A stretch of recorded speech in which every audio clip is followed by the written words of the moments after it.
வணக்கம் வேலூர்.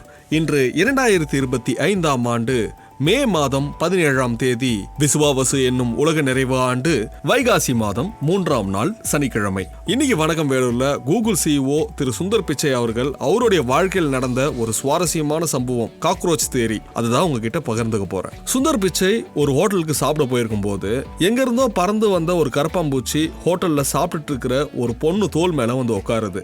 அந்த பொண்ணு அதை தட்டிவிட பக்கத்துல இருக்கிற இன்னொரு பொண்ணு மேல வந்து அது உட்காந்துருது. அந்த பொண்ணு கத்தி கூச்சல் போட்டு அந்த இடமே ஒரு அமர்க்கலமாயிடுது. அதே கரப்பாம்பூச்சி பறந்து போய் அங்க சர்வ் பண்ணிட்டு இருந்த ஒரு வெயிட்டரோட ஷர்ட்ல உட்காருது. அந்த வெயிட்டர் எதுவுமே பண்ணல, அதை அப்படியே பொறுமையா பிடிக்கிறாரு. பிடிச்சி எடுத்துட்டு போயிட்டு ஜன்னலை திறந்து வெளியில விட்டுறாரு. இதை கவனிச்ச சுந்தர் பிச்சை இந்த பிரச்சனையில இருந்து ஒரு பாடத்தையும் கத்துக்கிட்டேன்னு சொல்றாரு. அதுக்கு பேர் காக்ரோச் தேரின்னு வச்சிருக்கிறாரு. இங்க பிரச்சனை ஒண்ணுதான், அது சரியான முறையில நம்ம கையாளும் போது அந்த பிரச்சனையோட வீரியமும் குறைஞ்சு அதோட தன்மையும் மாறிடும்னு சொல்லியிருக்காரு சுந்தர் பிச்சை. நம்ம வாழ்க்கையிலையும் பல சவால்களான சிச்சுவேஷன் வரும்போது அதை பொறுமையா ஹேண்டில் பண்ணுவோம் வாருங்கள் நண்பர்களே. இந்த நாள் ஒரு அற்புதமான நாளா அமைய VID பண்பலை 90.8 வாழ்த்துக்கள். சவால்களை பொறுமையா எதிர்கொண்டு இந்த நாளை தொடங்கலாமா?